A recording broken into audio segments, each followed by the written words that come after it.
আসসালামু আলাইকুম রহমতুল্লাহ। আমি অন্তর আছি ওহি চায়ের পক্ষ থেকে। ব্যবসায় যেভাবে মার্কেটিং করবেন, কিভাবে মার্কেটিং করা উচিত সে বিষয় নিয়ে আজকের কথা বলবো। কথায় আছে, ইয়েস মার্কেটিং, ইয়েস মানি, নো মার্কেটিং, নো মানি। অর্থাৎ মার্কেটিং যদি আপনি প্রপার হইতে করতে পারেন, তাহলে আপনার ব্যবসা থেকে মামা আসবে, টাকা আসবে।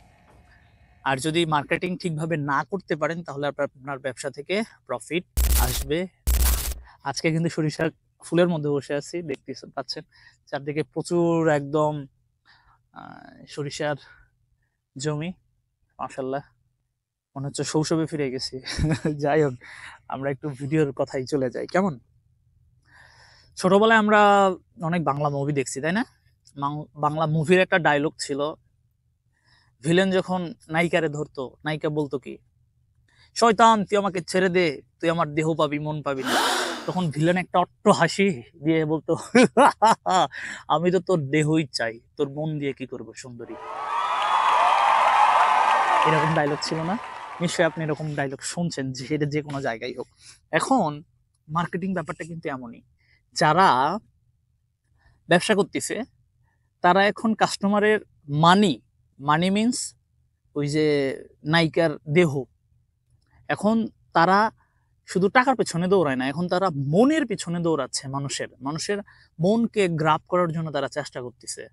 অর্থাৎ আপনি আপনার কাস্টমারের মনটা জয় করতে পারেন, তাহলে আপনি দিন শেষে সবকিছুই পাবেন, দেহও পাবেন, নায়িকার টাকাও পাবেন।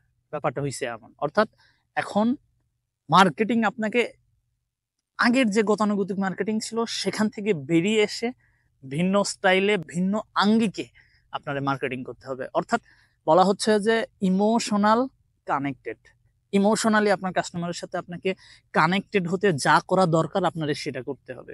আমরা যদি 2-4-5টা যদি এক্সাম্পল খুঁজি, আপনি দেখেন সার্ফ এক্সেল, তারা কি ডিটারজেন্ট পাউডার বিক্রি করে? আমি বলবো না।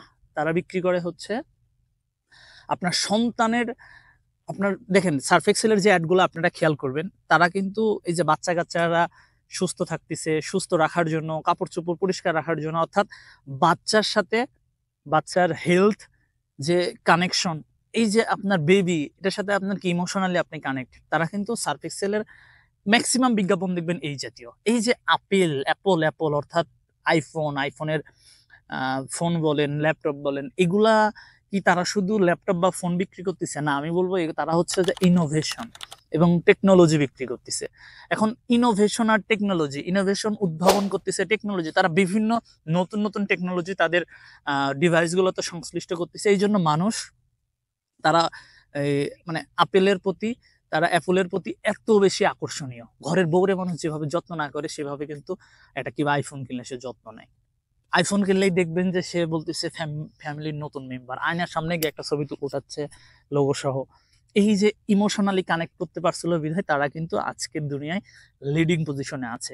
এখন এই দুনিয়ায় এসে আপনি দেখবেন যে সবাই ভালো পণ্য কিন্তু তৈরি করতে পারে, কিন্তু সবাই কিন্তু ভালোভাবে মার্কেটিং করতে পারবে না, মার্কেটিং স্ট্র্যাটেজি অ্যাপ্লাই করতে পারেন। এখন মার্কেটিং স্ট্র্যাটেজি যদি সঠিকভাবে অ্যাপ্লাই করতে চান, সেখানে আপনাকে ইমোশনালি কানেক্টেড অবশ্যই আপনার কাস্টমারকে করতে হবে।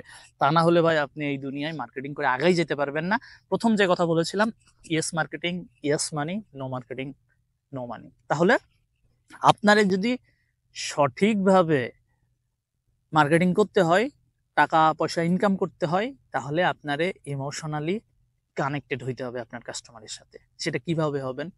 আপনি আপনার প্রেক্ষাপট চিন্তা করে, আপনার ব্যবসার ভৌগোলিক অবস্থান বিবেচনা করে, যে কোনো সবকিছু সামগ্রিক বিচার বিশ্লেষণ করে আপনাকে সিদ্ধান্ত নিতে হবে আপনি কিভাবে কানেক্টেড হবেন মানুষের সাথে। যেমন আমরা যদি ছোট আর 2-4টা এক্সাম্পল দিই, নাইকি জুতা, নাইকির হচ্ছে যে আপনার টি শার্ট পাওয়া যায়।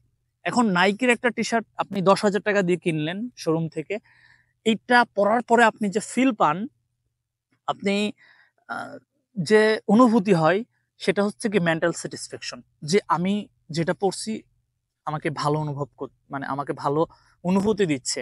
এটার জন্যই কিন্তু মানুষ এত দাম দিয়ে ধরেন যে নাইকি থেকে জুতা কিনতেছে, নাইকি থেকে কি টি শার্ট কিনতেছে। এখন এই সেম জিনিসটা কিন্তু আপনি 1,000-2,000 টাকার মধ্যে পাবেন। মানুষ কেন কিনতেছে না? কারণ নাইকির কিন্তু একটা স্লোগান আছে, জাস্ট ডু ইট।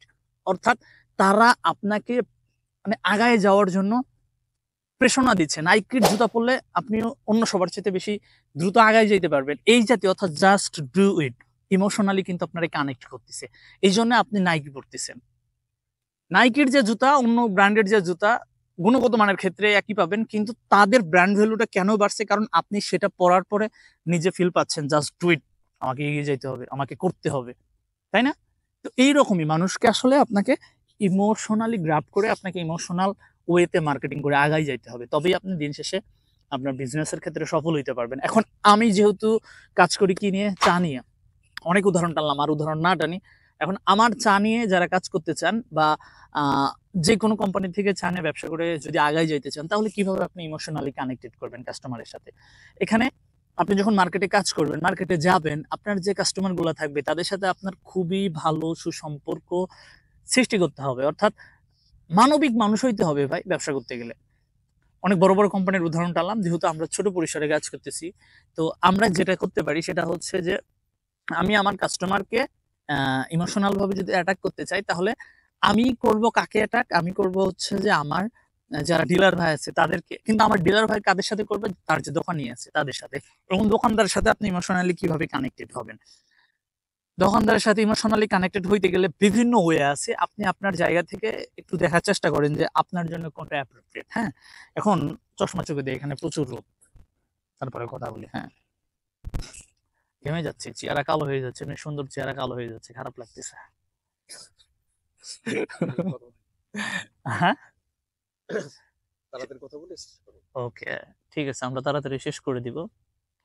তাহলে ইমোশনালি কিভাবে কানেক্টেড হবেন কাস্টমারের সাথে? ইমোশনালি যদি কানেক্টেড হইতে চান, তাহলে আপনি যে চায়ের দোকানে চা বিক্রি করেন, ওই চাচার যদি পুরাতন একটা লুঙ্গি পরে থাকে, আপনি একটু বলবেন, চাচা আপনার যে লুঙ্গিটা বেশ পুরাতন হয়ে গেছে, এক কাজ করেন, আহ, আজকে 10 কেজি চা নেন, আর আগামী সপ্তাহে বা এই সপ্তাহের মধ্যে 20টা কেজি চা আমার থেকে নেন, আপনার একটা লুঙ্গি কিনে দিই আমি। সিম্পল একটা জিনিস, শুরু করেন। আপনি আপনার যে দোকানি আছে, লুঙ্গি কিনে দেওয়ার যদি আপনার সামর্থ্য না থাকে, সে যে জামাটা পরে আছে, গেঞ্জি টি শার্ট যেটাই পরে থাক, তার একটা 150 টাকা 200 টাকাতে একটা টি শার্ট কিনে দেন। মাঝে মধ্যে ছোট ছোট গিফট, 10টা কলম কিনে তারে দেন, যে চাচা বা ভাই আপনার ছেলে বা মেয়ে যদি থাকে, তার একটু মানে সে তো স্কুলে যায়, তার খাতা দরকার, কলম দরকার, একটা খাতা কিনে দিলেন, 10টা কলম কিনে দিলেন। কত টাকা খরচ হবে? 40 টাকা 50 টাকা। এই যে দেখেন, ছোট ছোট জিনিস আপনার কাস্টমারদের সাথে আপনার বন্ডিং এত বেশি মজবুত করবে যে আপনি দীর্ঘদিন দীর্ঘ সময় ব্যবসা পরিচালনা করতে পারবেন। আর যখন মানুষ আপনার সাথে দীর্ঘদিন দীর্ঘ সময় ব্যবসা করবে, তখন আস্তে আস্তে তারা আপনার পণ্য সম্পর্কে ভালো আহ, মানে তাদের একটা ভালো ধারণা জন্মাবে, তারা আপনার পণ্য সম্পর্কে পজিটিভ রিভিউ দিবে। আপনার একটা সফল কাস্টমার যদি থাকে, সে আরো 5 জন 10 জনকে রেফার করবে যে এই কোম্পানি চাটা চালাস, এই কোম্পানির চাটা ভালো। অর্থাৎ একজন কাস্টমারকে সন্তুষ্ট রাখার চেষ্টা করবেন, দেখবেন যে সে আপনাকে রেফার করে আরো 10টা আরো 20 জন কাস্টমার ক্রিয়েট করে দিবে। এভাবেই দেখেন, ওই যে এমএলএম কোম্পানির যে মার্কেটিং স্ট্র্যাটেজি আছে না, বলা হয় যে এই যে ধরেন যে এটা হচ্ছে গাছ, বড় গাছ, এই গাছ 2টা ফল দিল, 2টা ফল থেকে 2টা চারা হইলো, ওই 2টা চারা থেকে আরো 2টা 2টা 4টা হবে, আপনার বাড়তে থাকবে বাড়তে থাকবে বাড়তে থাকবে।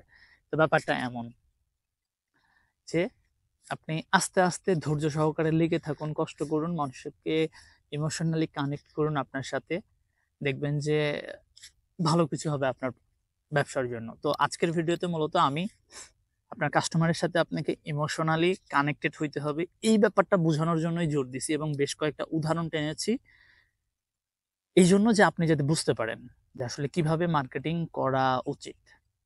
তাহলে আজকের ভিডিওটা এই পর্যন্তই, আমরা শেষ করে দিব।